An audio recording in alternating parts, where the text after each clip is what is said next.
Well, hello, everybody. Glad y'all could join me again. Trucker Todd here, as I'm sure you know by now. Hang on, I'm getting all the stuff up. I'm still a little rusty at this. All right, there we go. We got the banner up.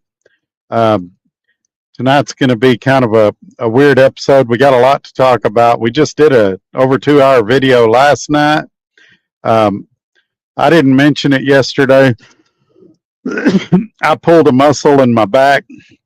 I'm super sore, in a lot of pain, but we're going to try to muscle through this. It's been a crazy week.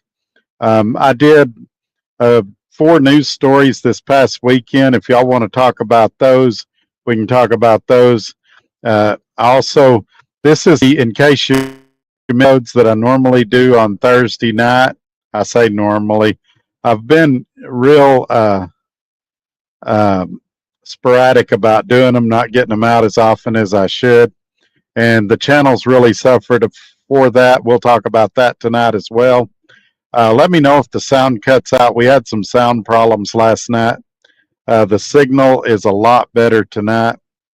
I know I've already experienced, we've had some trolling going on in here tonight. I don't mind the trolling. I think it's funny sometimes. I would just say that when you do it, let's try to keep it PG rated. There are kids that watch. There is family that watch, and so let's try to keep it somewhat clean.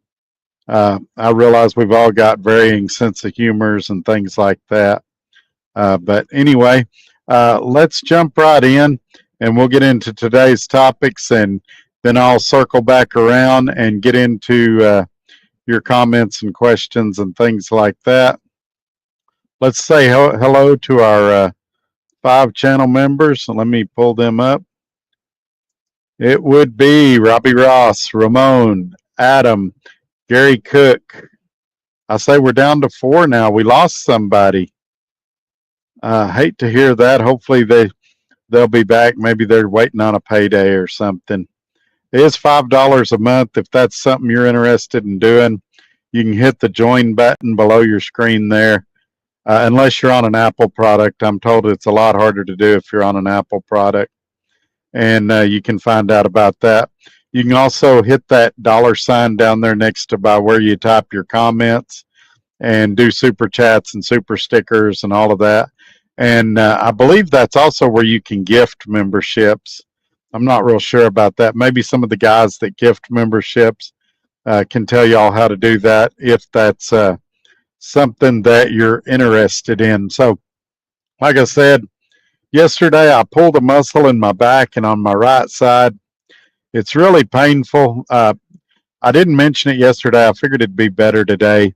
It's not yet. I just took some ibuprofen. So hopefully as the show goes, I'll get a little more mobility to me. Right now I'm moving like an old man. And so a couple things want to get into tonight. I don't want to do it all right here at the first of the show, but I had an adventure with a broker for a load I booked. I've got several loads booked up. I'm booked through Tuesday. I'm currently in Lee's Summit, Missouri. I'll tell you this story first, and then we'll talk about knowing your competition and who do I think my competition is. Who am I competing against both in the YouTube world and in the trucking world? So I had a broker that I booked a load with them from Kansas City, Kansas, going to Las Cruces, New Mexico. Now, they had told me when you go to this place, you're going to need 10 or 12 straps. They said the rate con's going to say more than that, but just have 10 or 12 straps, you'll be good. I'm supposed to pick that load up in the morning after this one that I deliver. I'm at the receiver for where I deliver at 7 in the morning. Also, that appointment tomorrow was supposed to be from like 8 to 3. They called me today, said, hey, that load, you need 28 straps instead of 10 to 12. And we know we told you you had till 3 o'clock. We'd really like you to be there by 10 a.m. if you can. I said, well, I can't promise that. It'll depend on how long it takes to get unloaded. They said, we understand. Just do the best you can. So they said, we want you to get ratchet straps for the other. I had 12 on the truck. They said, we want you to have 28, so you're going to have to buy 16 ratchet straps. I said, I don't know if I want to do that. That's going to be pretty costly. They said, no, we're going to reimburse you for it. And so I said, okay. It worked out to almost $400 for those straps. Now I'm going to be ticked if I get to the shipper tomorrow and I only need 3 of them. I guess I could return them to TA and get my money back. But that deal, I really hate to do that because, A, I don't need 28 straps on the truck. I don't think anybody's ever asked me to have 28 straps at the shipper. But B, when I put that money out, I don't recoup it until Tuesday. Now, keep in mind, by Tuesday night or Wednesday morning, whenever I get that direct deposit, I'll have fronted the money for 3 trips. So that's what I hate is, and this ain't nobody's fault really. It's just, it seems like every Thursday and Friday, something always happens where I've got an outlay of a lot of cash that I don't recoup for almost a week. And, well, from what's today, Thursday all the way to Tuesday. So for 5 days or so. And so I kind of complained about that, both to myself and to anybody that was on the phone with me today heard me complaining about it. The broker should have been aware of this when I booked the load. And had I known, I probably would have passed on the load. I had one a while back with a different broker that they wanted blankets like what household movers use. And they wanted like several of them, like 20 of them. And I was like, I'm not going to buy 20 of those moving blankets for a one-time use. And then I've got them on the truck and I got to figure out what to do with them. And they're just in my way. And the broker, in that case, super sweet lady that I still work with even to this day, she said, I get it, Todd, I understand. And she took the load off of me, so I got out of that. I would have done the same thing here. If they'd have told me, hey, Trucker Todd, you're going to need, and a lot of them do call me Trucker Todd, if you're going to need 28 straps, I'd have probably said, nah, I think I'll pass on this one. It's just a hassle. Of course, he sent me a receipt of a previous driver that did it, and they had gone to Fleet Pride and got their straps, and it was significantly cheaper than what I paid at the truck stop. But I told him, I said, well, if you're wanting me to be over there at 10 in the morning, I don't have time to go shopping around looking for a Fleet Pride and trying to find the straps. If you want them, I'm at a TA now, I'll run inside and get them. And they're like, yeah, that's fine. And so, but anyway, that's my moaning and complaining about that load that I'll pick up tomorrow. And like I said, it's going to be the icing on the cake if I get there and they go, oh, no, we only need 3 or 4 straps. And so anyway, let's get into some comments and then let's circle back around. And I want to talk about knowing your competition because I made a video last night and some people thought I was talking about other YouTubers. Some people thought I was talking about other channels. Some people were comparing me to other channels. And I just want to tell you how I view all that stuff. And we'll also tie trucking into it. Running the spot market, who do I think my competitors are? Who am I competing against? It's an interesting topic that I don't think we've ever approached before. And tonight's as good a night as any to get into it. For those of you that like when I do the news stories, I appreciate all of you that sent news stories to me last night. I've got a lot to cover in the coming days. I'll be making a lot of videos that you can see. So it's a great time to make sure you're subscribed because there's a lot of content coming. And there's some really important stuff coming. I believe in 10 days. I don't have the dates in front of me right now. But coming up very soon, they're having that brake safety week where they're going to be checking brakes and drums and things like that. Probably not a bad idea to look over your truck, make sure your tires are good, make sure your brakes look good. You sure don't want to get hassled in a way station somewhere. But like I said, I'll have videos coming out about that really, really soon. A lot of crazy things going on in the world of trucking, and we'll have videos coming out later this week to talk about those things. Just soon as I have time to read through the articles and shoot the videos and all that. And you never know, I may shoot one or two of them tonight. I got to make sure I get plenty of sleep because tomorrow's going to be a busy day. All right, let's jump into the comments. It looks like first here today was Roger Berry, and he says, replay gang tonight in Houston for a 4 a.m. delivery at Blue Line Food Service. Got a load at our terminal in Erlanger, Kentucky for Monday. Hope all is well and the weather has settled down for you. Yeah, that was another thing last night when I was doing that video. I was in South Dakota, and man, my phone said that the wind gusts were 25 miles an hour. It was much stronger than that. And we had rain and all kinds of chaos. I drove about 40 or 45 miles, and then the weather was fine after that. And then Roger Berry says, take care, my friend. Thank you, sir. Have a great night's rest and look forward to you catching the replay, and holler at me sometime. Let me know how you're doing. And channel member and moderator, Robbie Ross. Hello from northern Iowa or southern Minnesota, heading to Chippewa Falls, Wisconsin. Yeah, that'll be a good run. I talked to him earlier today. He seems to be doing good. So I don't know if I complained about my back to him, but I was complaining about having to buy those straps for sure. And another good one here. Ted Van Buskirk, I'll be here. What a treat. 2 days in a row. Yeah, it's, I wasn't going to do one tonight because I knew it was going to be a late one. And a lot of you are solar powered, and as soon as the sun goes down, you're in bed. And so I was like, man, nobody's going to be watching. And but I had several people that were insisting I do a video tonight, and I was like, I really need to.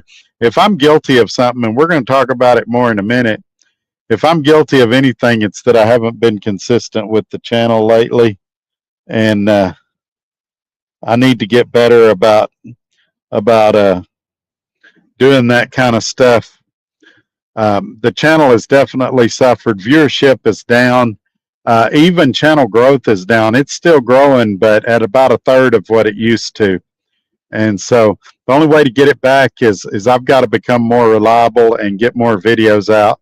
And I appreciate all of you that are sending me news stories and things like that to talk about. We're going to be at the 700 video mark before very long. And I'm not sure what we're going to do at that point. We need to do something special to mark 700 videos. And Trucker Chris is here tonight. Good to see you again, my friend. How's it going?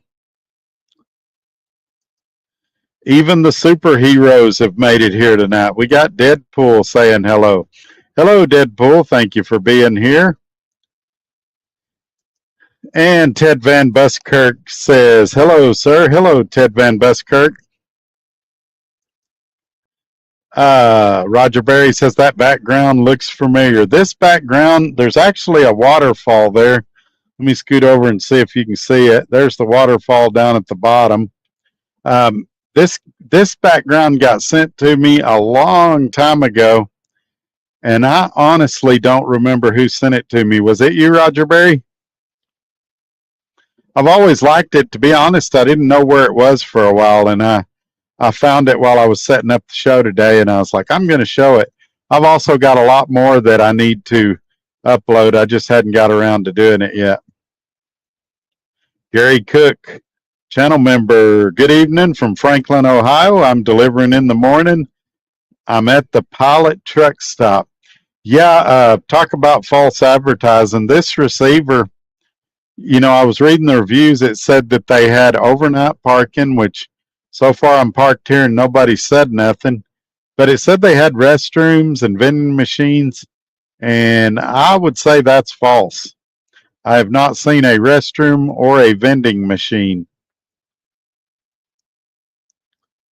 But I think I'll be okay. I got a pretty good stash of food in here till in the morning. I was thinking about cooking some fish in the air fryer. I don't know if I'm going to do that or what I'm going to do. I may just go to bed. My back is really killing me. Chris Bollinger, pop in the house. For those that don't know, Mr. Bollinger is Poppy that used to appear on, well, heck, he's appeared on this channel before as a guest, and he's appeared on other YouTubers' channels. He's known as Poppy. Really smart guy, a lot of experience, and so we're glad he could join us tonight. Newman Attack, who's our comic relief in here tonight, says Chris Bollinger sniffs the chairs in the lounge. There's I guess that's useful information.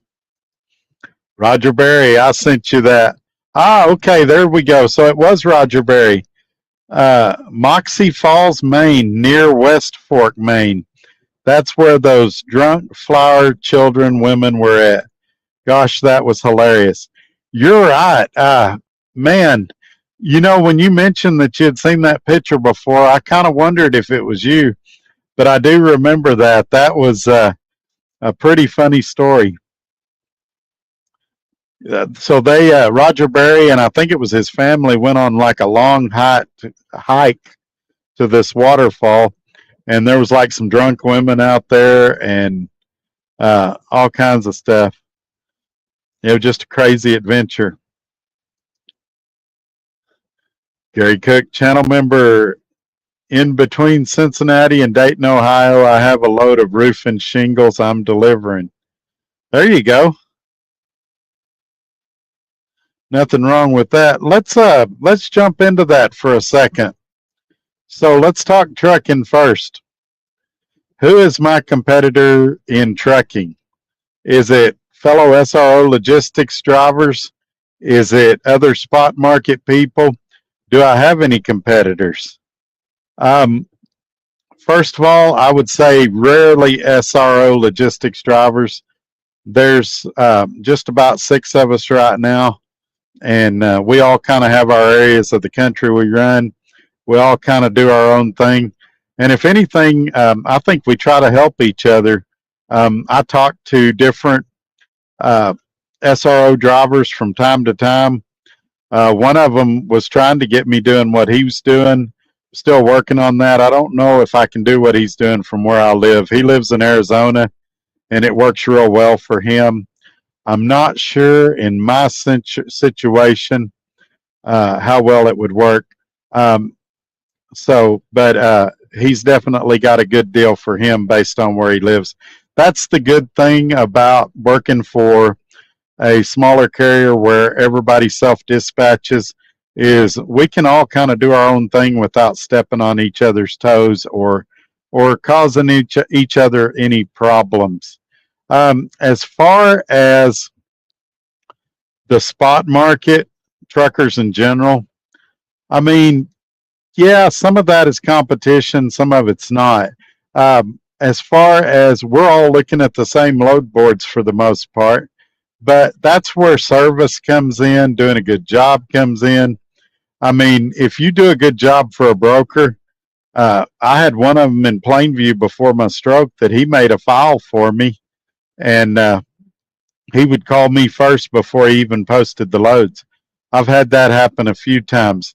Even now, I've got a couple of brokers that love working with me, and so that gives me a leg up against somebody they don't know.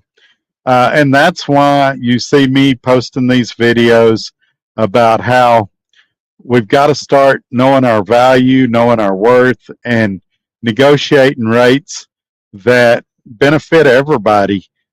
You know, if I'm hauling a load for $2,500 and you're doing it for $1,200, that's going to bring the rates down, because the next week the brokers are going to go, well, we got a guy to haul it last week for $1,200.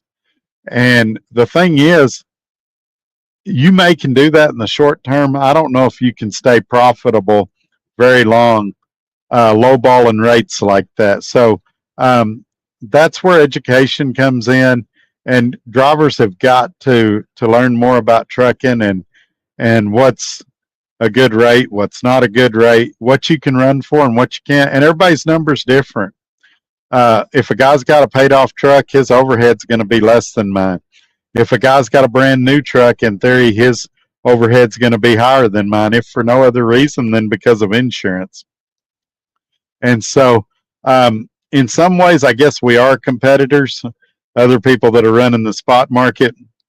But I like to think of us more of as a brotherhood, and I think we all benefit when we work together. Now, as far as the YouTube worlds, last night I did a video. It was impromptu. Nobody knew I was going to do one. Tuesdays and Thursdays are my normal nights, and I hadn't been real good about that lately either, and that's part of the problem. I think I only told one person I was going live, and it's because he doesn't receive the notifications. And so then some of the people in the comments were going on different channels and going, well, your channel's getting more views than Trucker Todd. And I think we have to look at it like this.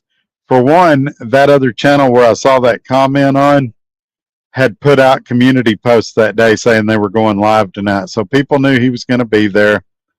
People did not know or expect me to be there on a Wednesday night. But secondly, is that channel or is any other channel really my competition? No, not really. There's thousands of YouTubers, maybe millions. And we're all doing slightly different things. We're all, putting our spin on it. We've all got our different views.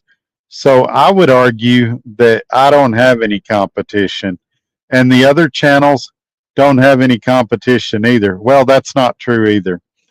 The real competition is with yourself, and the same is true in these lease purchases and wherever you're working, whether you're a company driver or whether you're an owner-operator. Your real competition is with yourself. I used to say this a lot at Swift. If you're working and you're making $600 a week and you're happy, then I'm happy for you. I'm not going to tell you you're stupid. You could go work somewhere else and make 3 times that. If you're happy, I'm happy for you. But on the other hand, if you're working somewhere and you're making $1,800 a week and you're not happy, then I'm going to try to help you make more. I'm going to try to give you advice, whether it benefits me financially or not, whether I get a referral bonus or not. If you're at $1,800 a month and you're wanting more, I'm going to try to help you do it. I'm going to look at your settlements. We're going to talk about how you run, and I'm going to see if there's a way to make you a little more money.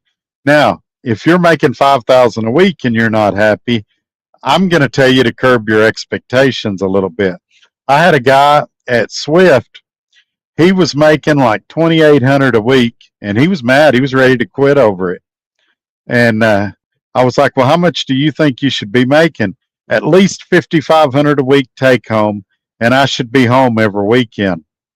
And I was like, well, that's not realistic. That's not what the market's going to bear right now. Maybe at some point it will, but you've got to know your value, what the going rate is, and what's a realistic goal and expectation for what you can make. But your real competition in trucking should be with yourself. Are you happy? Are you making what you need to get that good work-life balance with your family?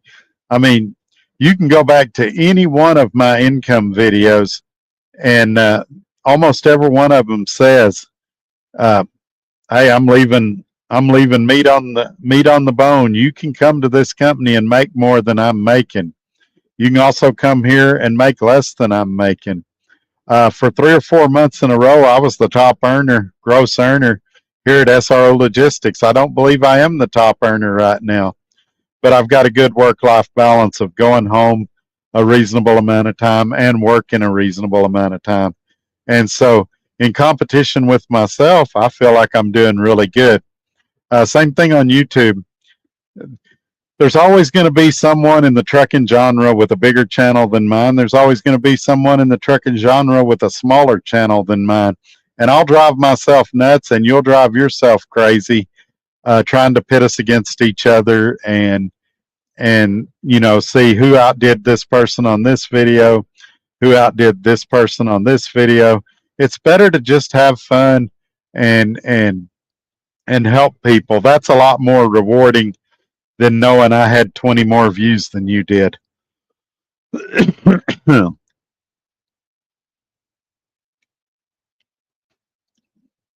I made a very rookie mistake before the show and ate some popcorn, and it is doing a number on my throat. So hopefully my voice will make it through the show. Roger Berry says, good night. Catch up from here in the morning. All right, Roger. Have a great night. Oh, here's a good comment. Newman attack. My competitors are immigrants who haul for less than I can because they don't have the overhead and they cheat. Yes, sir. I meant to circle into that and I didn't. I'm glad you brought it up.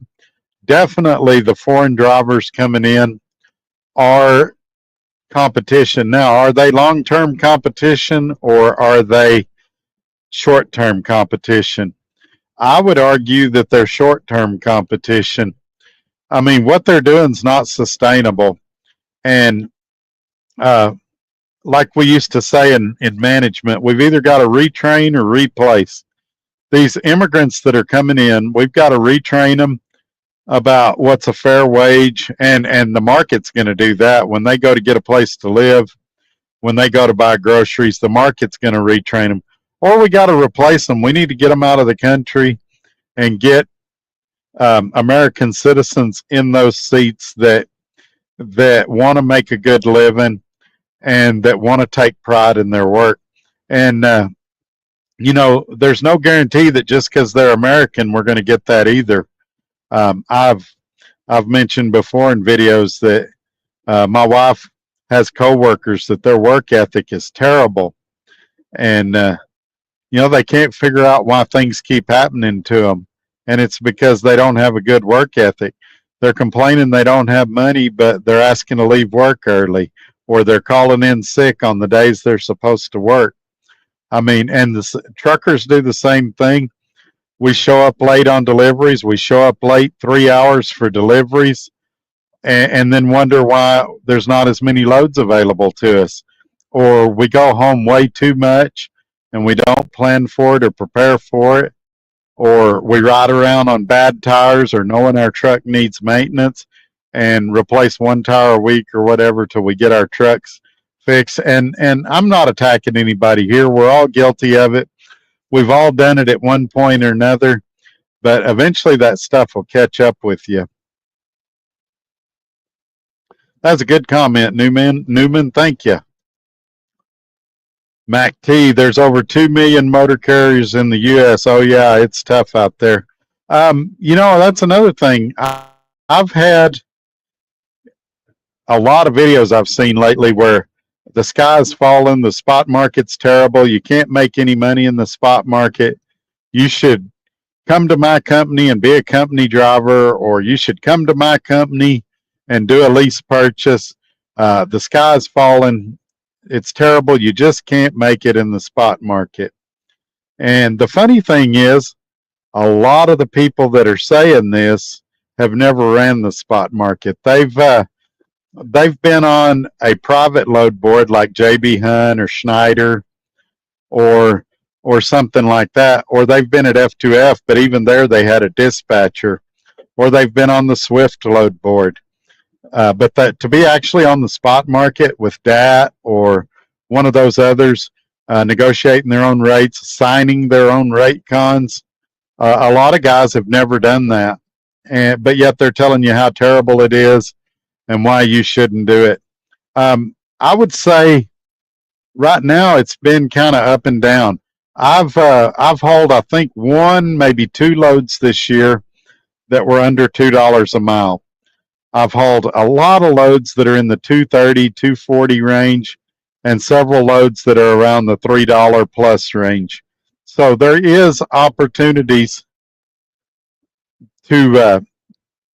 is opportunities to make money out here. The thing I would tell you though is during COVID, I didn't have to look very hard to find the good paying loads. I didn't have to negotiate very hard. Right now, I spend a lot of time looking for loads. I spend a lot of time negotiating. And, people are like, Todd, why don't you do more videos? Why don't you go live more? Well, when I'm not driving, I'm usually on a load board, uh, trying to find my next load. And I'm doing it at some real inconvenient times. Sometimes it's while I'm having breakfast or while I'm having dinner, or something like that. But you can make money on the spot market. Um, and, there's some guys in here. Newman Attack is one of them. Uh, Chris Bollinger is one of them. They could probably be successful at any trucking company, even the bad ones. Now, would they make the money that they need to make for their families? Maybe, maybe not. Would they be happy at those companies? Maybe, maybe not. But there's certain guys that are just built a certain way that they're going to be successful wherever they go. And I think Newman Attacks is one of those guys. I think Chris Bollinger is one of those guys. And several others of you in the comments. I'm not trying to exclude anybody. But, I just think it's funny. There's a lot of people crashing the spot market right now on other channels, and they've never done it. Or they did it for a week and a half once, and suddenly they're an expert on it. And I've had weeks that were bad out here, but guess what? If you're on a mileage contract, you've had bad weeks too. I remember some times at Swift where I'd sit a couple of days waiting for a load, especially if they ran you out to the Northwest. So it happens everywhere. You have to be prepared for it. And that's why it's important to get to a spot where you're not spending every single penny you got trying to survive out here, that you got a little savings. So if you have a bad week, you can recover. If your truck goes down, you've got a little nest egg to recover. If you're spending every penny as quick as it comes in, and I'm pretty close to that point right now, especially after buying all those straps today, that man, you gotta have a game plan out of that. How are things going to get better? What's the long-term solution? And but I would say for guys that are lowballing the freight rates, that's going to catch up with them because they may be running shoddy equipment, but that shoddy equipment's going to break eventually. And they may be living 10 people in a house, or they may be living 3 people in a truck. But all of that's going to catch up with them at some point. I remember a coach we had in football in high school. He used to say, if you do the wrong thing long enough, you'll get caught. And if you do the right thing long enough, you'll get results. And that's true. These people that are out here that are recruiting by deceiving people, or they're hauling super cheap freight by either not following the DOT regulations or using shoddy equipment or whatever, if they do the wrong thing long enough, they're going to get caught. And if you and I keep doing the right thing long enough, we're going to get results. And I believe at some point that'll be true. Gary Cook, channel member, have you ever found a broker that was a fraud?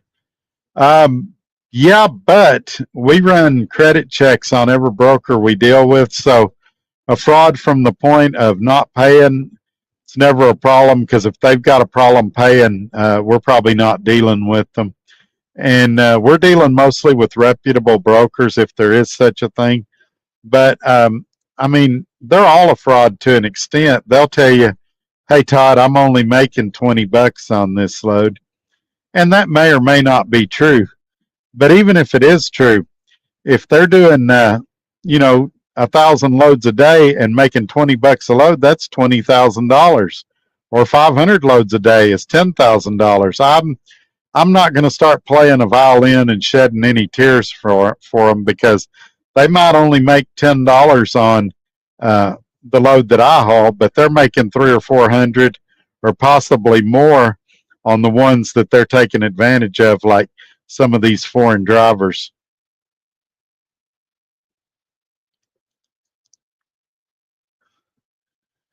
Mac T, no coincidence that when a crash happens involving these foreign drivers, the insurance policies of their carriers are non-existent or fake. Yeah, I've got a good friend, or not a good friend. Well, I guess he is a good friend that he pulls flatbed, and I told him we worked at Roadrunner together, and I told him, I said, do not go to work for these Chicago-based uh, trucking companies as a lease purchase. If you want to do a company driver job, sure, we can argue about it. Maybe it's a good deal, maybe it's not.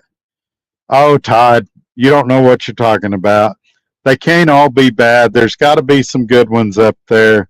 American Dream, they're just coming here trying to better their life. All right, go do it then. He's been at about a half dozen of them now, and this week he's putting out videos talking about how they ripped him off, how they stole money from him. And I was like, man, I told you this was going to happen. You make good money the first 4 to 6 weeks, and then they start stealing from you. And now he's going to get a lawyer, and he's going to sue.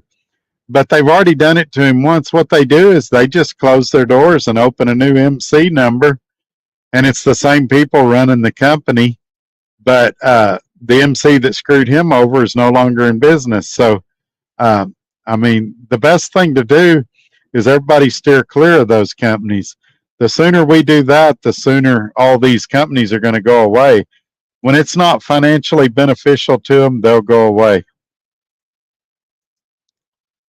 Robbie Ross, channel member and moderator. I get frustrated when I pay too much for fuel.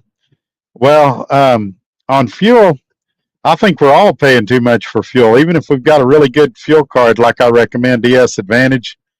For those of you that are interested in that, it's in the comments. Just click on the title of the video and it'll drop down.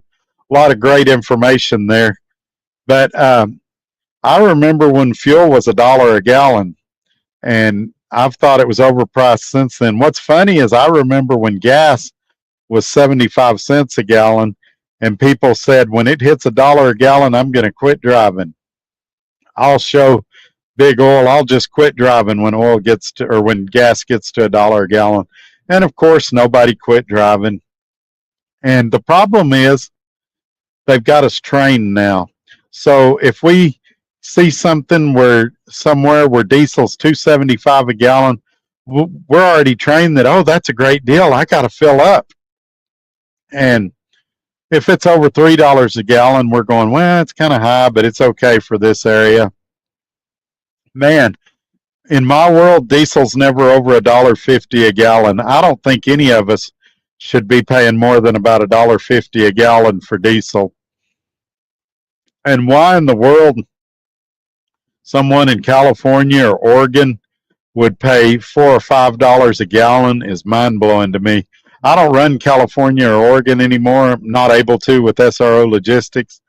But even when I did, if I ever had to buy diesel out there, I'd buy 50 gallons till I could get to a cheaper state. I don't think in 28 years of driving that I've ever once filled up in California. I think I have once or twice in Oregon before I knew better. Mac T at Swift now feels like I'm dispatched. Everything works out. When I get a load off the load board, it's a load from hell. Crazy. Well, and you got to wonder if there's some social engineering going on there. If you, and I'm not talking about Swift, I don't want to get sued here, but let's talk hypotheticals for a second. If you were a large trucking company and your drivers were demanding a load board, they were demanding percentage pay, and you were losing drivers because you didn't offer that, what could you do to appease your drivers without fully caving? Well, you could put out subpar stuff. You could put out a load board that had your less desirable loads on it, your multi-stops, your loads that weren't the best paying for the percentage guys. You could also customize it. You could make it to where, for a guy like me, there was no loads passing through Lubbock. You could make it for a guy like Mac T, no loads pass through his hometown or very few. And you could still control the drivers like you were dispatching them. Now, a small carrier with 20 or 30 trucks can't afford to do that, but a mega carrier that has IT departments and things like that, they can set these things up and they can customize them. And when I was there, what I wanted to do, I was beta testing their load board. I wanted to meet with some other drivers and compare our load boards and see if we both had the same available loads at a location, because that's how you get rid of it. I mean, if you've got a load board with the less desirable loads on it, then all of a sudden you've got drivers that go, it's not worth it. I'm not going to do the load board. And then you can get rid of it. You can say, well, we offered it and the drivers found that they preferred our dispatch services over our load board. Or same thing with percentage. We offered a fair percentage rate of 70% of what we think market value is, basically 70% of what we think's a fair rate is. And some of our drivers tried it and they decided it was more profitable be on mileage pay. That's why we've offered mileage pay for many years now, because we feel like that is the thing that benefits drivers the most. And so I'm not normally a conspiracy theorist, but I kind of got to wonder about some of these things. And that's already happened somewhat. I mean, companies didn't really like lease purchase.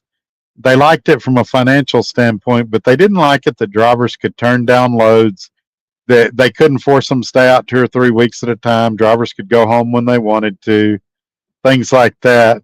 And they sure didn't like drivers to pay off trucks. I'm not talking about Swift here. I'm talking about lease purchase companies in general, because oftentimes when drivers pay off trucks, they take those trucks to other companies where they can run the spot market or something like that.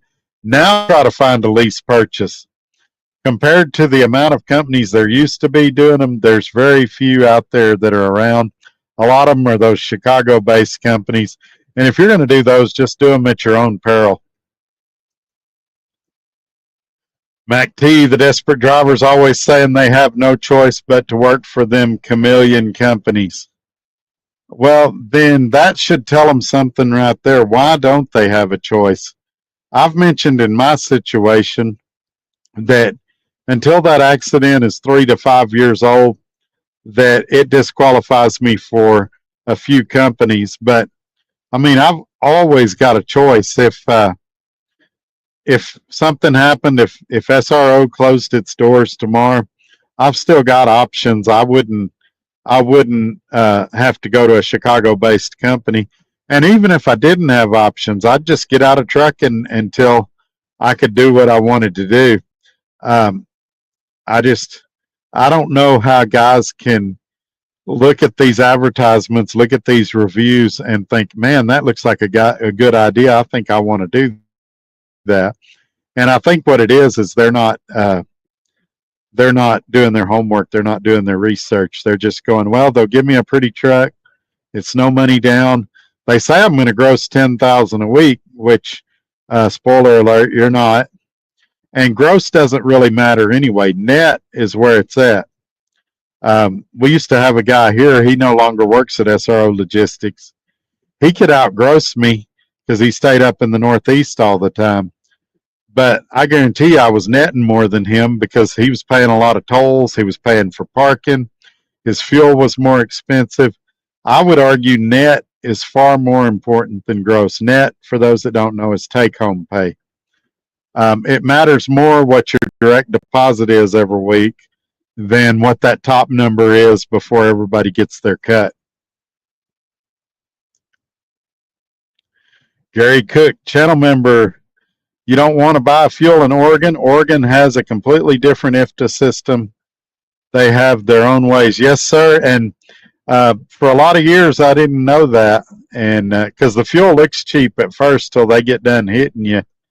And from what I understand, it works out to about 34 cents a mile. So that's why I don't protest too much when they tell us we can't go to Oregon or California. Newman Attack. Well, I'm trying to get Newman Attack's comment on the screen. Computer's freezing like it did last night. I'm hoping these updates would make my computer a little better. There we go. Newman Attack blew a tire last week and still set my personal best. It's all about choices with a little luck. Yeah, I would agree. So it is, a lot of it is just good decision making, being proactive instead of reactive, and there's a little luck involved. It's definitely better. You know, I was in Big Cabin, Oklahoma, and I woke up with a flat tire on my trailer, and there was a Love's right across the street. Definitely, there's a little bit of luck involved there.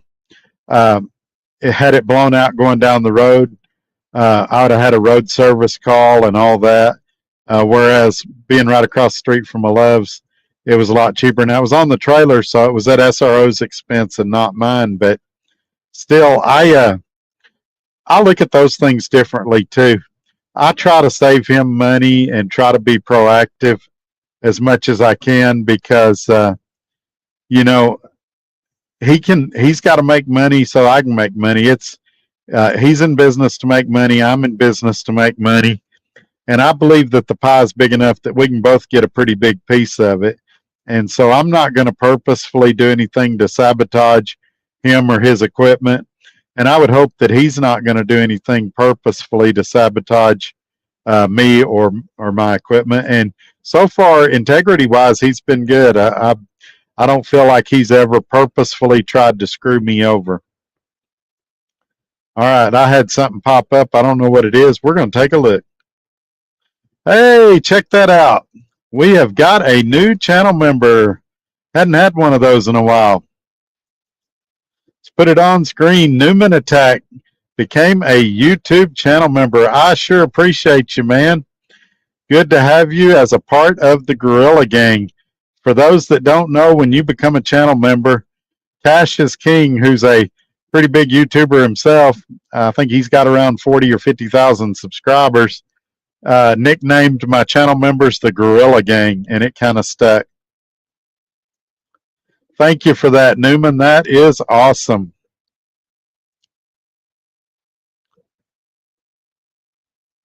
Let me get back to where I was. MACT, it bit me this week. Last 3 weeks, 19 plus loads coming out of Texas when I'm somewhere else. But when I'm in Texas, less than 10. I wouldn't have taken an intrastate load, but I believe it's a conspiracy now. Yeah, I would say the brokers really don't want loads to get over $2 a mile in a lot of places. And sometimes you've got to really fight, but it can be done. Like I said, most of my loads are around 230, 240 a mile. That's before Scott takes his 18%. I've had some that were in the high twos, low threes, and I think I've pulled one or two that was about $1.60, $1.70. But these guys that are coming on YouTube and telling you, oh, spot market, everybody's under $2 a mile. If they are, it's that they're not negotiating and they don't know freight lanes of where to go and where not to go and things like that. There's also been times where I've had to spend the night somewhere. No deal is better than a bad deal. And if I get somewhere and there's not a good load, I don't mind sitting until the next morning. Now, next morning, I may increase my deadhead perimeters or something. I'm going to get something that next day, even if I've got a deadhead, 150, 200 miles. But I'm not the type that's going to sit there 3 or 4 days looking for a load. But I'm not afraid to spend the night there, especially if it's like a Thursday, because I know there's going to be a lot of loads that go on there Friday morning. Or if it's a weekend, I know Monday morning there's going to be a lot of loads. And it's just, as you've done it a few years, you start knowing what to do and what not to do and what you can get away with and what you can't get away with. And I'm not going to lie to you. I've got people I call for advice, and I've got people that call me for advice. And they're not always right, and I'm not always right, but we've all got good intentions, and we all try to help each other.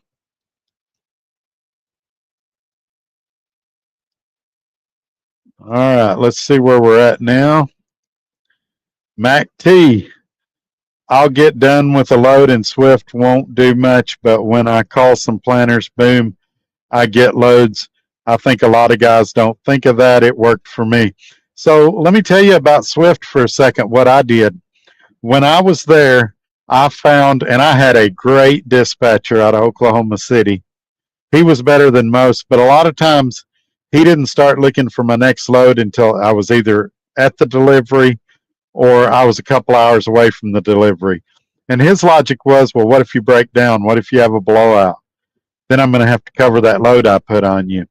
Whereas if I did their load board that I was beta testing, they would let you book stuff up to 3 days in advance. So 3 days in advance, I was looking at that load board, seeing what popped up. And if I saw something good, I'd go ahead and book it on myself. They called it stacking, and they would let you do 1 or 2 loads that way. Now, I do understand that at some point they cut off stacking. They still allowed me to continue to stack, but some drivers, they did not. And so that's what I did. And then if I got there and I wasn't able to find nothing on the load board, my dispatcher was really good about finding me something. But every once in a while, he'd call me and he's like, man, Todd, I've been looking all day. There's nothing there. You're probably going to have to spend the night there and I'll get you something tomorrow. And I was like, man, that's fine. I'll do laundry.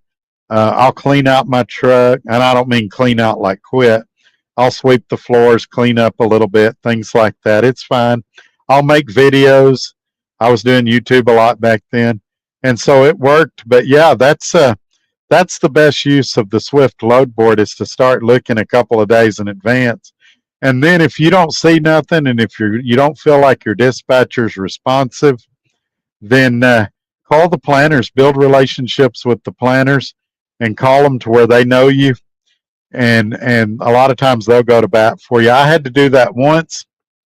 I was in Jurupa Valley, California, and I needed a load back to Texas for a doctor's appointment that I'd been waiting months for. And the planners were like, oh, we don't have nothing. We don't have nothing. And I knew they did, but they saved it for their dedicated drivers. And I called upper management, and he went in there and pulled one of those loads and gave it to me. It was going straight from Jurupa Valley to Plainview, Texas, which is about 45 miles from my house. But if you don't have those relationships and those connections and you don't know who to call, you're going to get the short end of the stick a lot of times.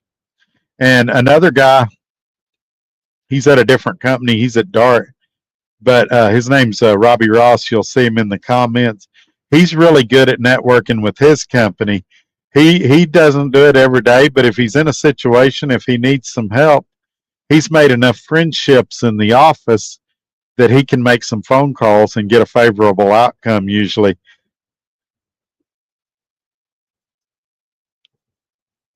And channel member and moderator for 21 months, Robbie Ross says, membership has its privileges.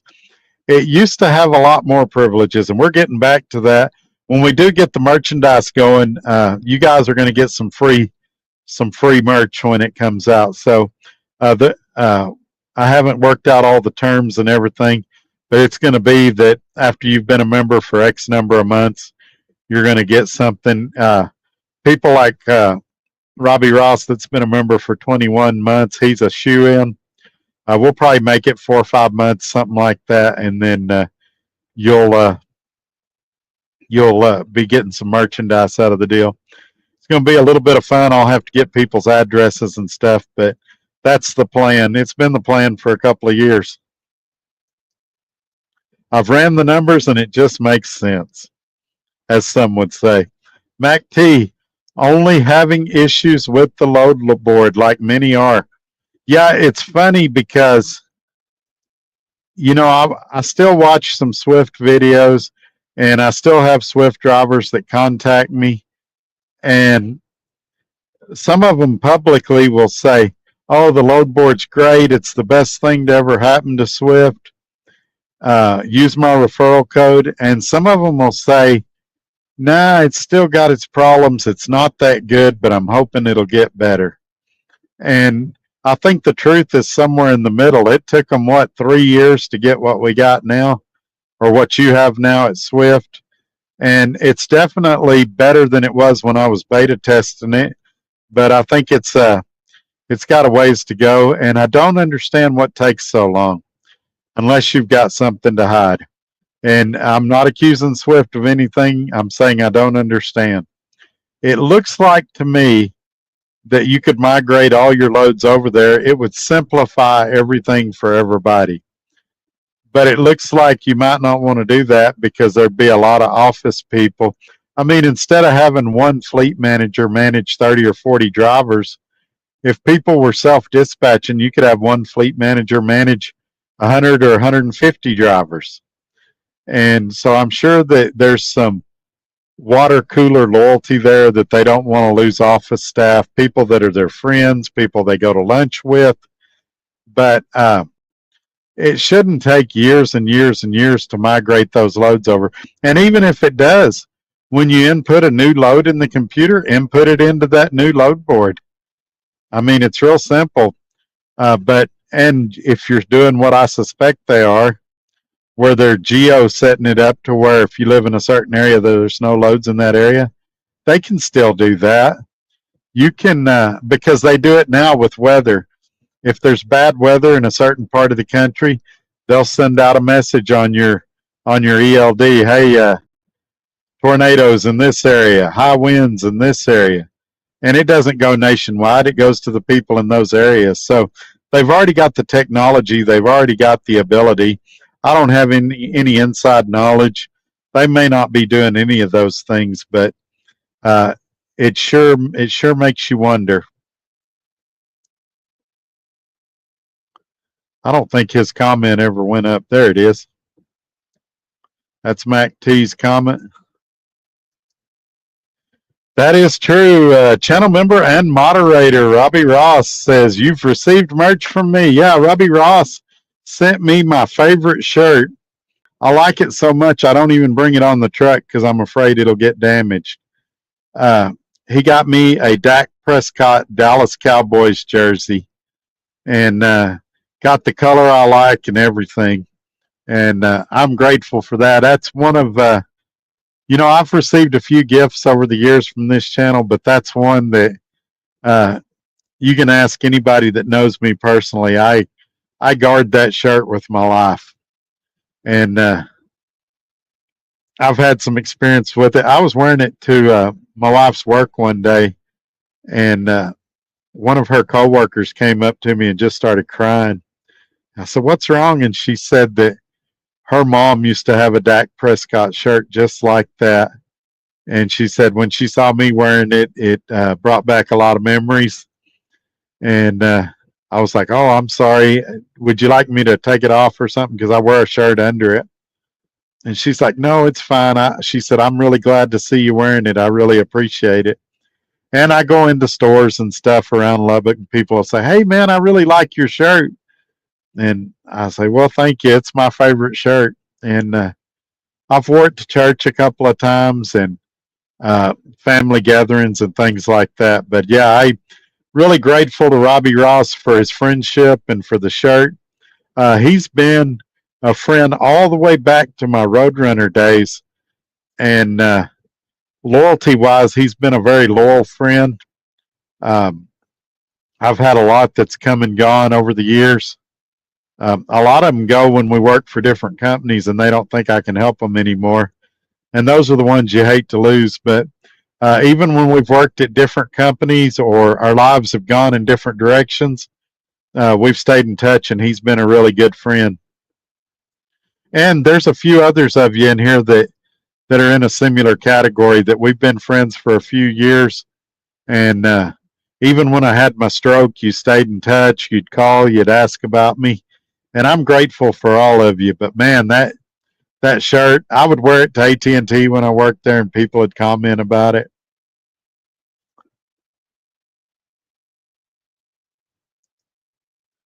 Mac T with the Walter Payton patch on it.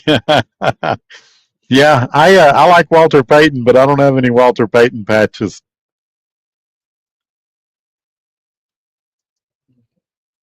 John Fuller, hey Todd, what should I be getting South Carolina to Dallas per mile? I only been getting $1.80 a mile. Well, let's look. What town in South Carolina are you in? I know everything going to Texas right now is super cheap. For me personally, I would want about 220 a mile, but I know that's not realistic in this market. Actually, $1.80 a mile right now from South Carolina to Dallas is probably about average. But I'm going to look it up and see if I'm right. I haven't been over in the East Coast in a while. Let me look. I'm just going to pick a town over there. I'm going to say Greer, South Carolina to Dallas, Texas. And that'll tell me what that lane, the average rate is right now in that lane. And then we'll talk about if that's good or not. And I'll just pick today. Nothing today.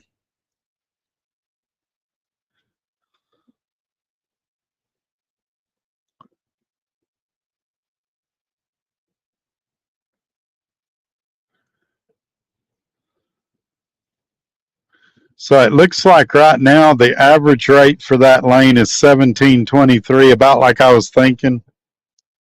So I wouldn't call you a low baller at that point, but here's what I would say. It shows if I do that load, I would lose $443. So what I would do on that load is I would call the broker. It shows on the high side it's been going for 1792. And I'd say something along the lines of, man, Mr. Broker, I really want to do this load. I really do. Um, I see you've got it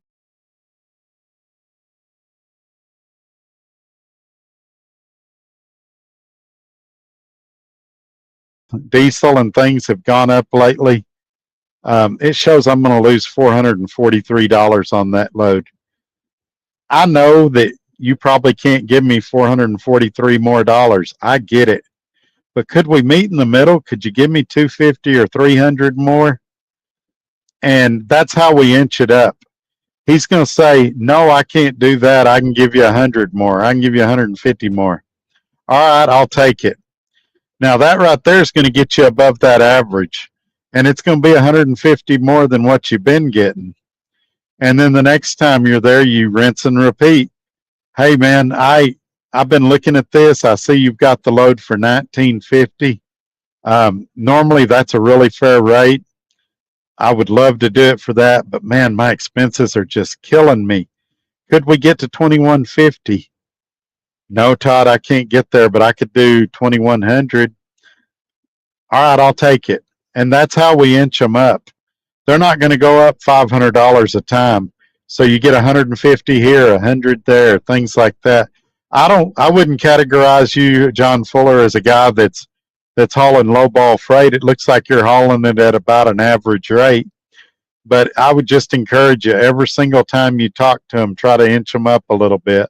And the closer it gets to the pickup time, the more desperate they are to move those loads, and the better chance you're going to have of raising them.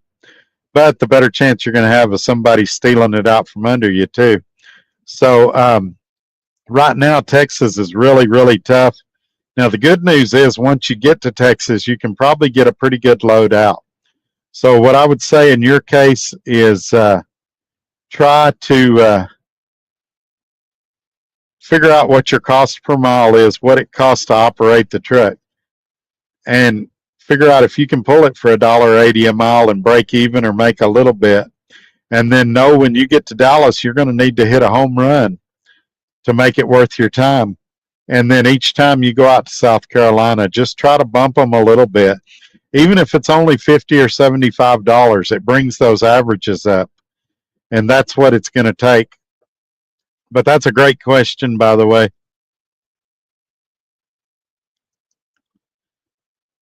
Robbie Ross, channel member and moderator. The comment you don't want is if somebody else that you pay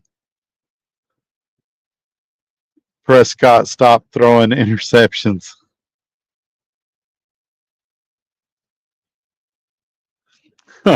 Yeah, I would argue, because I defend Dak Prescott a lot, I would argue that, some of the interceptions he throws, he'll throw it to receiver. It's a good pass. They'll bobble it, and somebody will intercept it. Now, I'm not saying that's always, and he's definitely had some poor judgment throws in the past, but several of his interceptions, the really big ones that's cost him games, was just as much the receiver's fault as it was his fault. And John Fuller said Columbia, South Carolina. I can check that too. Man, my back is killing me. Let's see what Columbia looks like. I think it doesn't sound like you're doing a bad job. It just, you need some help from the market out there. Okay, so here's some right off the top. It's from a broker that I really don't like. Eastover, South Carolina, it'd be 24 miles of deadhead for you to Dallas. It shows 1828 for that lane. And so, again, you're not in a terrible spot. It shows the range is from 1704 to 1932. Maybe hit them at $2,000. I try to go a little bit above what the top of the scale is. And like I said, each time try to go a little bit above.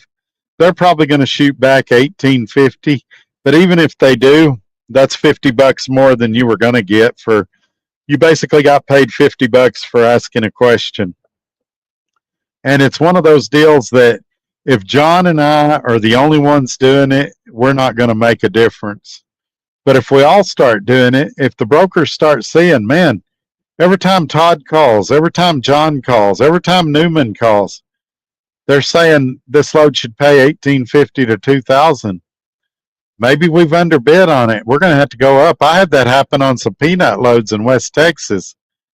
I called and I gave them a rate. They said, yeah, that's what everybody's saying it should pay.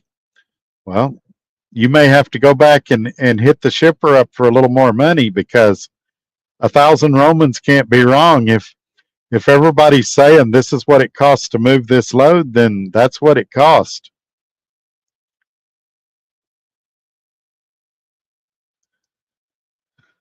Newman Attack, newest channel member. Man, I'm glad to see that. I didn't have a load on Sunday because I refused to haul cheap freight, and I'll be okay this week. I did the math. There you go.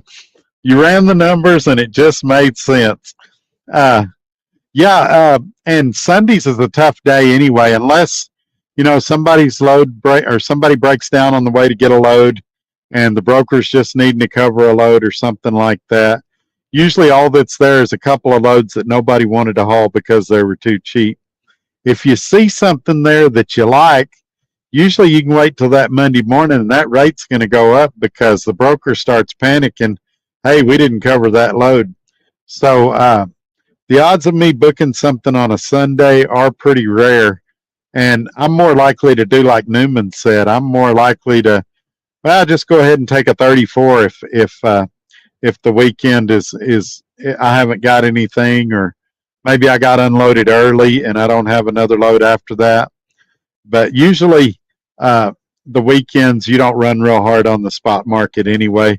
The money to be made in the spot market is on the shorter loads, say 400 to 800 miles. You're going to make a lot more money pulling those than you are 2,500 mile coast to coast runs in most cases. There's exceptions to every rule. Myself included, I pulled one out of California to Louisiana one time for like $8,500. But that's the exception to the rule. That's not something that happens regularly or anything like that. And that was when I was at Dart. All right, we're caught up on the comments. Let me get that off of there so y'all can see my like and subscribe icon. You can see that I'm Trucker Todd. Let me remind you, in the ticker going across the bottom of your screen, it's got my website. It's truckertodd.net. You can email me if you got questions for me, Todd@truckertodd.net. If you'd like to, I was mentioning yesterday, my good friend, we're going to bring him on the show in a couple of weeks, is in Mississippi right now. He's about to start work at SRO Logistics. If you'd like to find out what all the hubbub's about, you can contact Scott and ask him your questions, or you can email me, Todd at truckertodd.net. But you can email Scott at safety at srologistics.com. He'll answer your questions. He does not, I repeat, does not have a lease purchase. You'll need to already have your own truck when you contact him. But if you've got your own truck, talk to him about the spot market. He doesn't dispatch anybody either. So if you've got a good head on your shoulders, we can teach you how to run the spot market. I'll help you. He'll help you.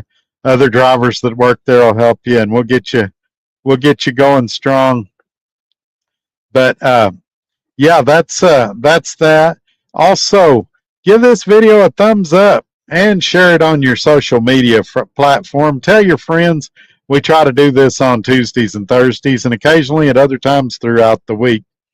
You can also share this. Just hit that share button. You can send it like a text. You can put the link on your social media platforms, all that good stuff. So far, everything I've mentioned is free. If you want to become a channel member like Newman Attacks did tonight, that'll run you about $5 a month, and we sure appreciate you for that.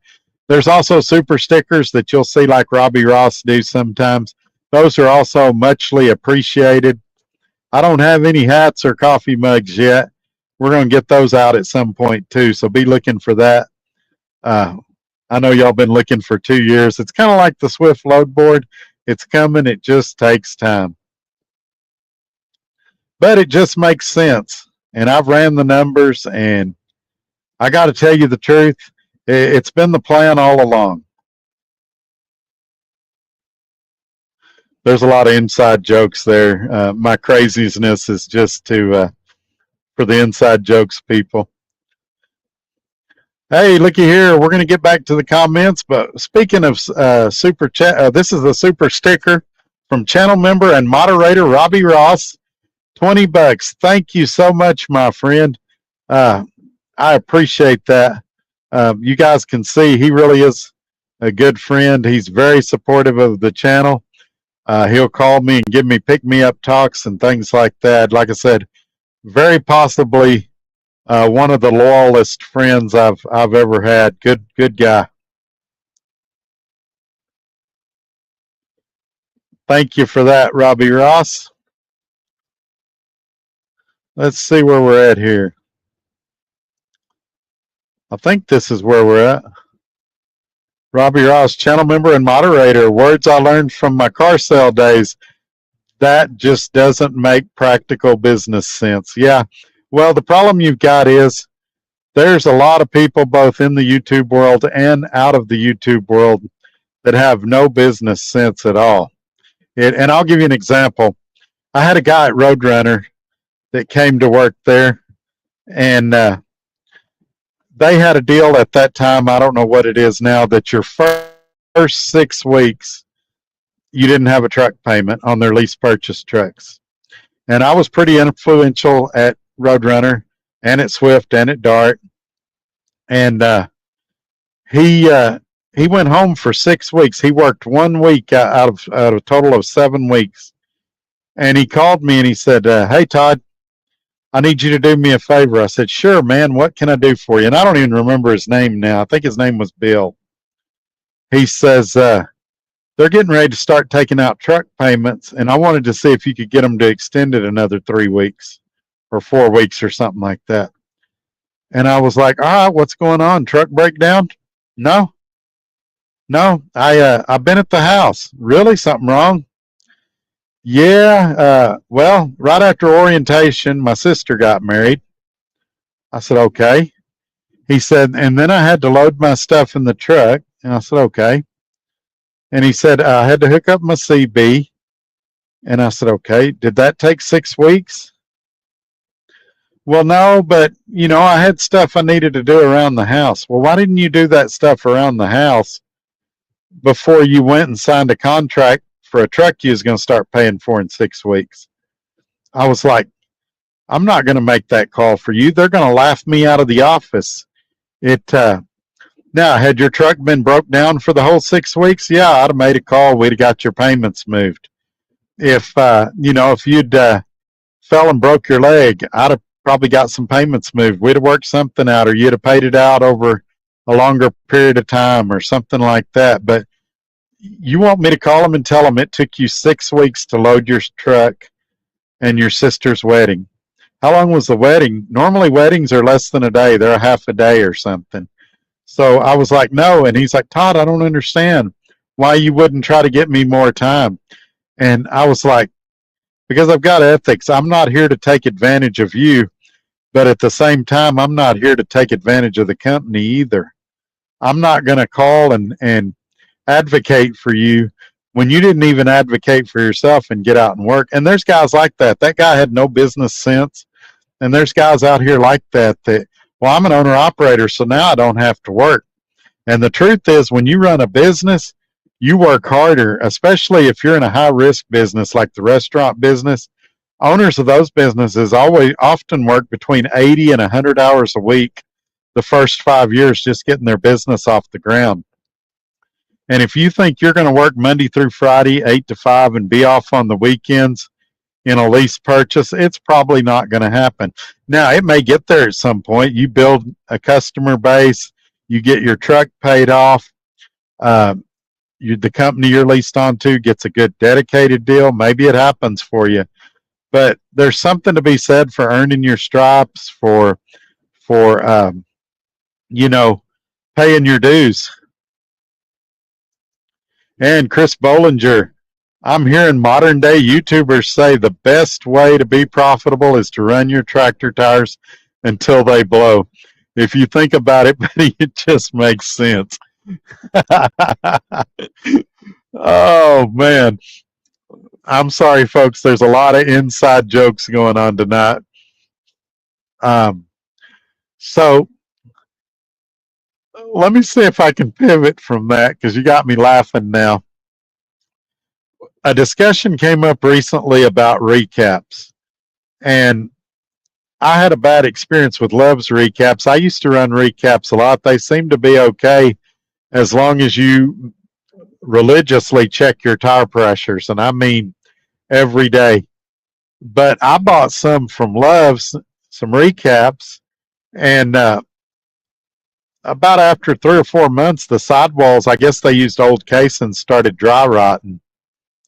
And I took them back trying to do a warranty, because they advertise a 1-year warranty, and they wouldn't take them back. They're like, nope, you're stuck with them. And so then I started getting double coin, which is virgin rubber, but it is, I believe, a Vietnamese tire, a Taiwan tire. And my logic behind that was I used to be a Michelin and Bridgestone guy. But if you have a situation like I did where your airbag busts and your trailer drops down on a tire and it gives you flat spots, or you run over a nail and it's in the shoulder and they won't patch it, then all that money you spent on a Michelin or a Bridgestone, trying to get better fuel economy or whatever, goes out the window. So I just started getting the cheap double coins. I've had good luck with them. I know a lot of you roasted me in the comments saying that, I should buy American, and I got some negative Trump comments, some tariff comments. That's just what I'm doing. I'm not saying anybody else has to do that. You do you. If you want to pay that extra money for Michelin and Bridgestone and Goodyear and roll the dice and hope your tires last, then do that. If you work for a mega carrier and you can get those tires at a discount, maybe it just makes sense. Maybe that's the plan all along. But if you work for a smaller carrier that has a good Love's Tire account, maybe it makes sense to get the cheaper one. Everybody, there's no cookie cutter solution. Everybody has to do what makes sense for their business. Newman Attacks, new channel member. I had a broker give me attitude over the load average, and then I told him that shows us the numbers, and he shut up. Yeah, I've sent a few of them screenshots, and I don't do it disrespectfully or nothing like that. And they'll tell you, oh, well, we don't go by that, but that'll be the first thing they tell you if you hit them with a rate that's too high. Well, That's not what the market average is. And you say, really, what's the market average? And when they read you the number, it's that number right there. They're seeing the same thing we are. And or they'll say, well, we just don't have that in it. And it's not my fault they underbid the load, just like it's not their fault when I underbid a load. But,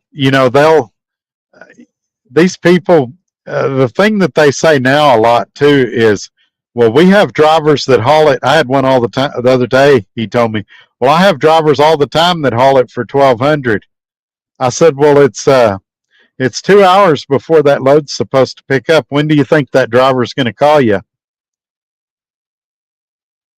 And he's like, well, if I don't get it covered, I'll just keep it till tomorrow. Somebody will haul it for tomorrow. I'm like, yeah, but how many times can you do that before the shipper is going to start looking for a broker that can cover the load? And I don't think some of these guys are thinking that far ahead. And look, I don't have a problem. I don't have a problem with my carrier making money off of me. I don't have a problem with the broker making money off of me. But let's be fair about it. If I'm able, I did a video on that one load where I got the broker to come up $350. If I'm getting them to come up that much, then they had probably 400 or 500 in it, because they're still making money. They're not doing me any favors. But if they can save themselves $500, they're going to do it. Just like if I could save $500, I would do it on diesel or maintenance or anything else.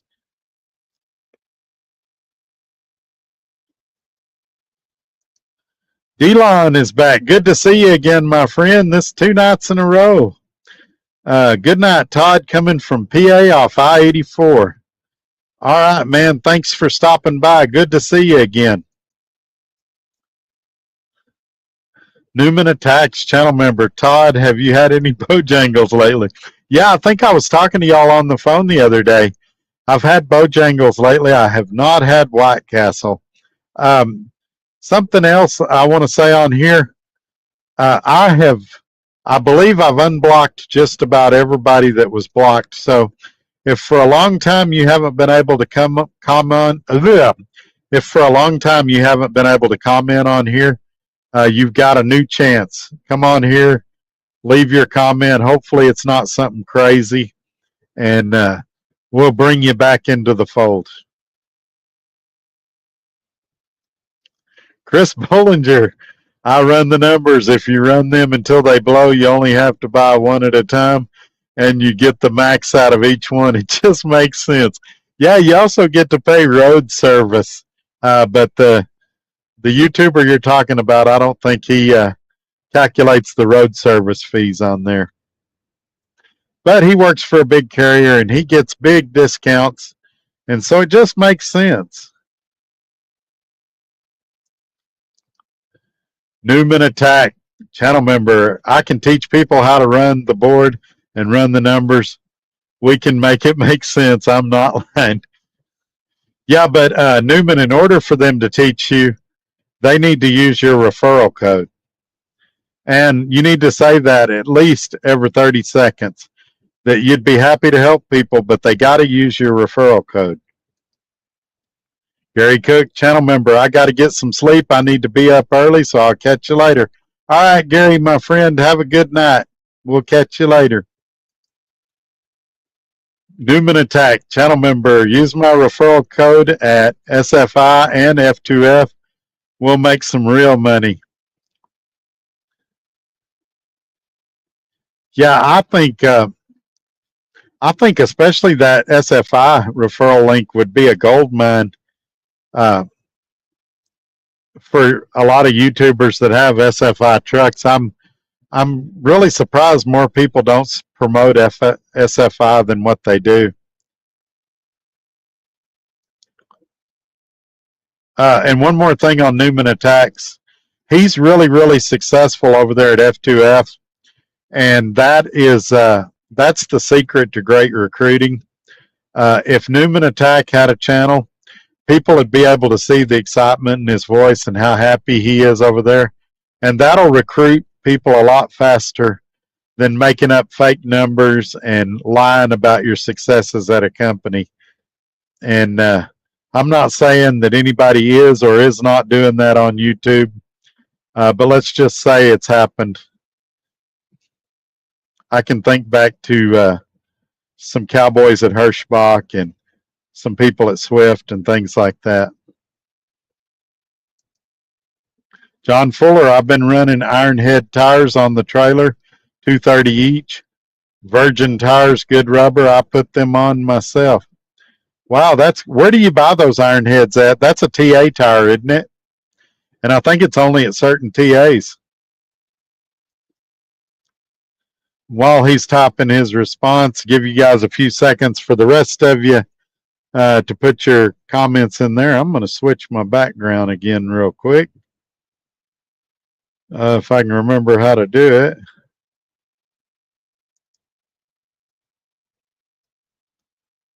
Time for me to go to the house. Here we go. All right, now I'm home. Or as one YouTuber said, I'm at my Airbnb. I thought that was pretty funny. We've been going almost an hour and a half. We still got 22 in here, so I hate to take off. If we continue to get comments, we'll keep going. If not, we'll cut it short here pretty quick.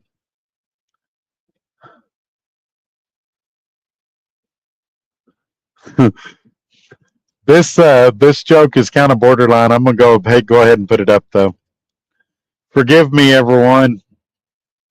Channel member and moderator Robbie Ross. What's the difference between a tire what's the difference between a tire and 365 used condoms?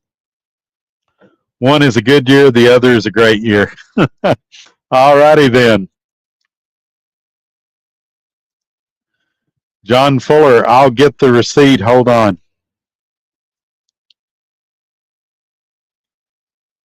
Yeah, I think TA has them, but only at selected locations is what somebody told me.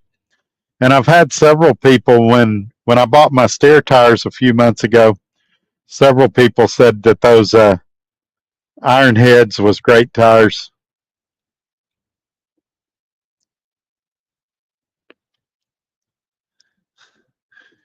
Chris Bollinger, I hear Arby's has great barbecue. You tried any? No, it's been a while since I've been to Arby's. It's funny though, because earlier in the group chat, they were teasing that you liked Arby's a lot.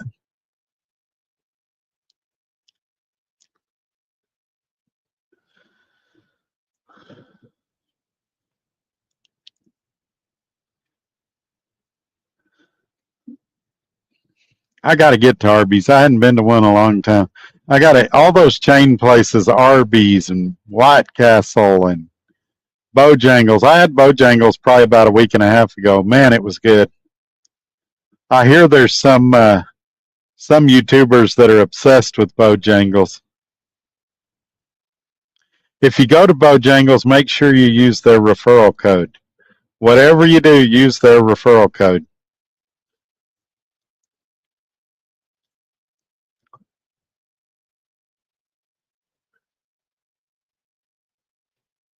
All right, we're holding on for a second. I know there's some dead air here. John Fuller is looking for that receipt to see where he bought those tires. I bet we're going to find out it's a TA. This one, my back really hurts when I got to reach across and get my drink.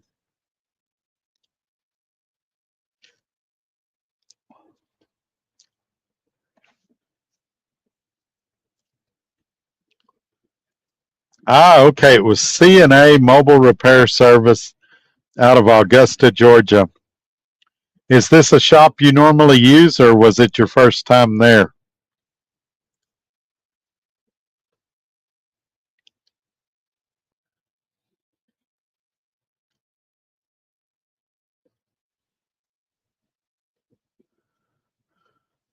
I'm going to put this link up too in the comments. This is for those of you aspiring YouTubers that want to get StreamYard. They've started putting this down at the bottom of the screen. We can send it out there. If you'd like to get StreamYard for yourself, it says there's a $10 discount there.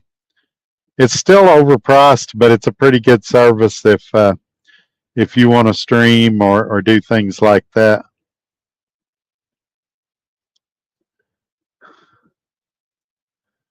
John Fuller said it was his first time they had a container full of them. Yeah, even around where I'm at on Facebook Marketplace and places like that, they're having a lot of used tires, truck tires, and they look pretty good. I've considered getting some of those in the past. But if you can get brand new rubber for $230 a tire, especially for trailer tires, that sounds like a good deal.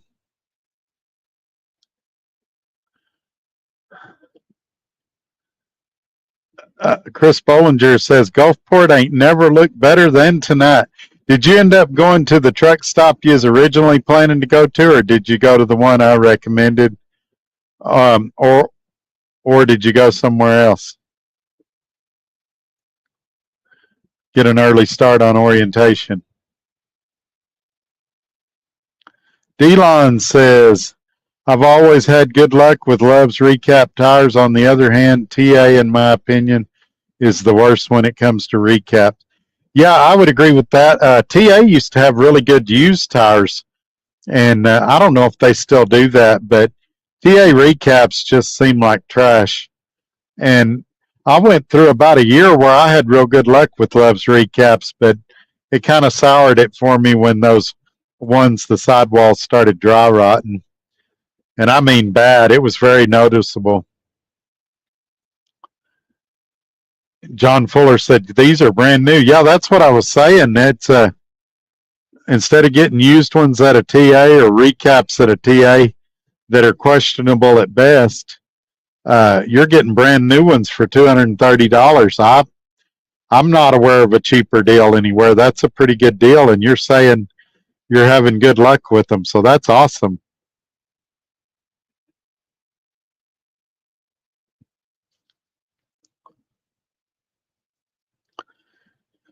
All right, Chris Bollinger said showers. Okay, so without giving away too much, Chris Bollinger got that fuel card I recommend, the ES Advantage fuel card.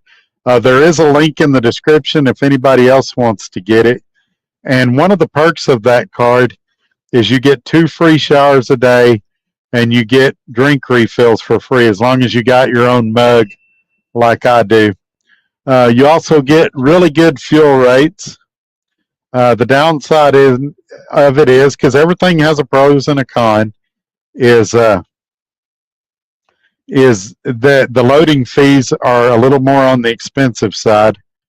And I mean, they can be as high as 4%. If you do ACH, they can be like 1%. But overall, it's a really good card that you can save money with. And he is taking advantage of that fuel card tonight and the benefits it provides and getting a shower. It also has some maintenance benefits. They have a tire discount, things like that. I believe they offer health insurance now. I need to get one of them on the show and talk to them about all the benefits. Maybe we'll do that in the coming weeks as well. But check out that ES Advantage fuel card. I've always said get as many different fuel sources as you can. I've also got a fuel card through SRO Logistics. I also use Mudflap from time to time. And I know I've talked to Chris Bollinger about getting Mudflap as well. And just go and, compare them all. Wherever's the cheapest, get the cheapest. Save yourself some money where you can. Newman Attack. I'm going to do YouTube and teach everyone my secrets. There you go. Teach people how they can get a brand new KW if they come to your company and use your referral code.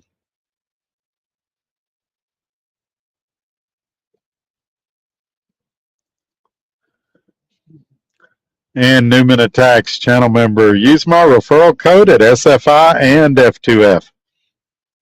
There you go. Yeah, man, that'd be a pretty good payday for you if somebody came along and did both.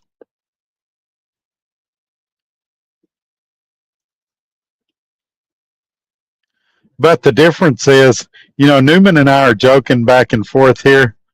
The difference is Newman's in an SFI truck working at F2F, and he's very good at it. He's making money. He's doing well. And I've talked to him in a group chat for several weeks, and he's really happy there. He's joking about referral codes and stuff, but that's the difference. He's not coming on and saying, yeah, use my referral code, and then privately going, I hate this company, I hate the recruiter, I want to leave, I want to go somewhere else, but I'm stuck. He's really happy there. So I think if he ever did start his own YouTube channel, he'd probably recruit pretty well because he's he's really living what he's saying. He really is happy over there. And the rest of it is just us kind of joking amongst ourselves. And Newman Attack with the hard-hitting questions. Which is better, White Castle or Crystal? I've had both, and I honestly couldn't tell a whole lot of difference. I might lean slightly towards White Castle, but Crystal's fine too. They'll both give you gastrointestinal problems in a pinch.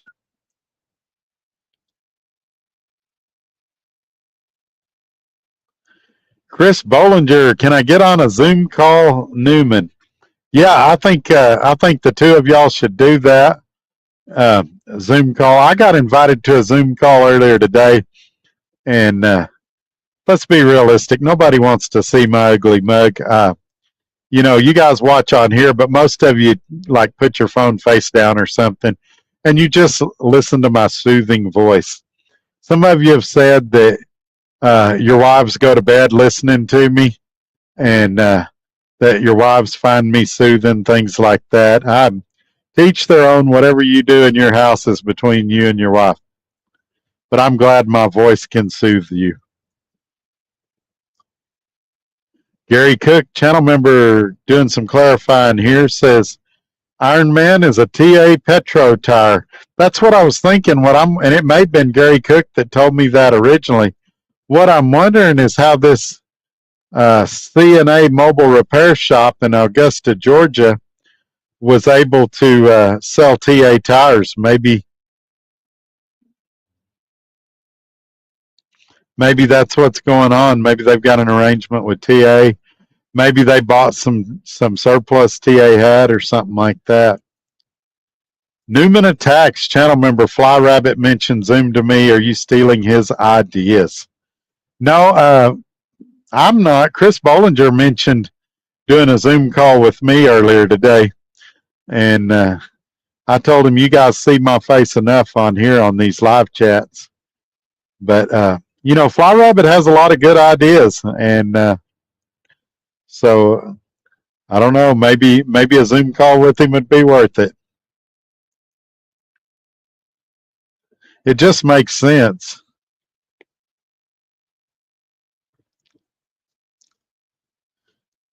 I got to tell you the truth. That's been my plan all along.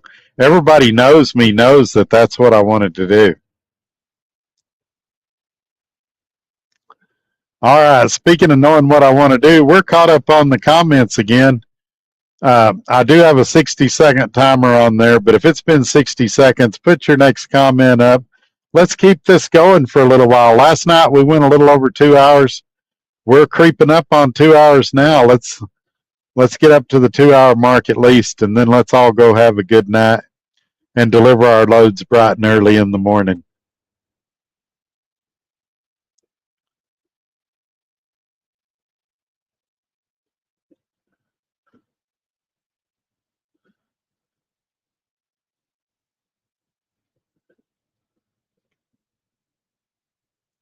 All right, it looks like everybody's caught up. I'm going to go ahead and step out of here. Y'all have a great night. I'm going to say this just to irritate the trolls. Y'all have a good night, and we'll catch you on the next one. Take care, y'all. Bye-bye. Well, maybe. And this is why I do this, why I'm